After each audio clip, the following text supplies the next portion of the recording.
Hi, I'm now Emeritus Professor David Badcock. I acknowledge the traditional residents of this land and recognise their deep attachment to it, their part in its history and their rich culture. I also acknowledge that the Whadjuk people of the Noongar Nation will continue their cultural journey in this place and will be important contributors to our future growth as a community.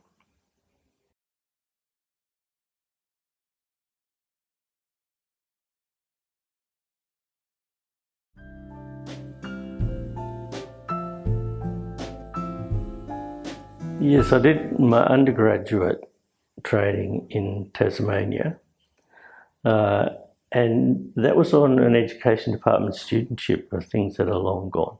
But as part of that, I had to do teaching practice and things on the way through. And that got me working with centre care, teaching kids how to read who were having problems, mostly children who were moving from one home to another pretty often. And then in my third year at Tas Uni, Bill Lovegrove was teaching a course on reading and visual processing and reading and dyslexia. And I saw those things come together and got very excited by that and did my honours degree with him as well. At the end of that honours degree, he suggested I apply for a Rhodes Scholarship, which I hadn't considered doing at that point, it has to be said, and I got it, and then found myself in Oxford, where I did my DPhil in experimental psychology school there, with Bruce Henning as my supervisor, but I also worked early on with Alan Cowie and Peter Bryant, who were both physiology of vision and reading researchers. But I ended up working on the function of the human visual system.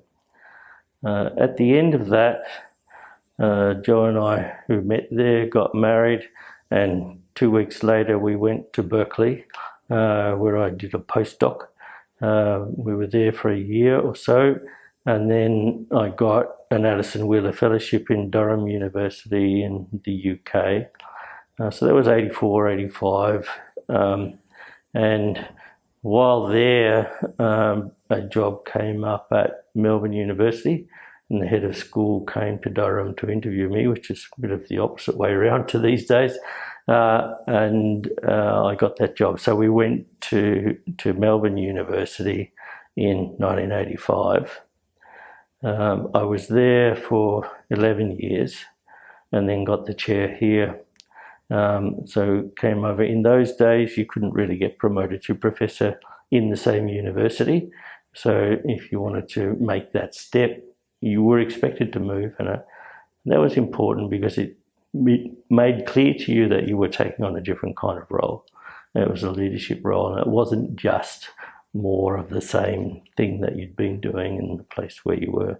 So those things have changed, but it was quite a big step when we came over here. But I was thrilled to be here because it's always been such a strong school of psychology. So it was a great place to come.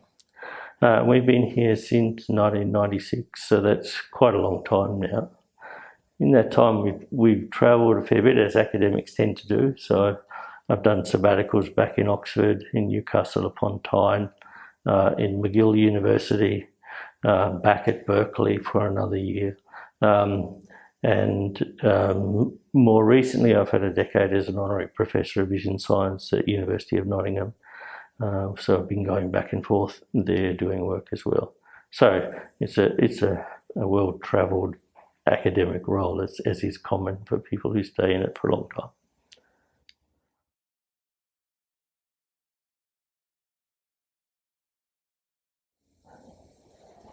I first did psychology in year 12, and I confess it was the last subject I chose out of 8, and I was absolutely captured by it right from the start.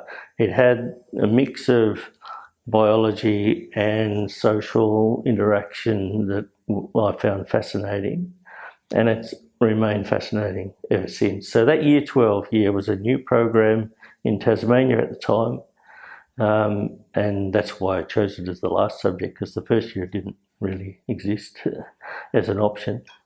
But once I got a taste of it, the breadth of psychology is exciting. You can do so many different types of things in psychology, and they're all useful contributions. So from there, I actually had a year working in the Hydroelectric Commission before I went to university.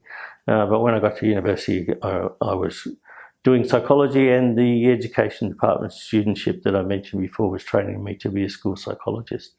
So I did that, and English as my other major, which is a fair way away from the things I do now.